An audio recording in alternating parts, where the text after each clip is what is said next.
My name's Aiden, and I'm going to show you a demonstration about air pressure.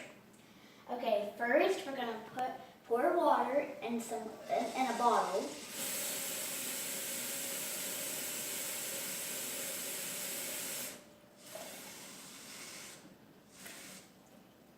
Okay, and then we're going to put the card on top of the lid.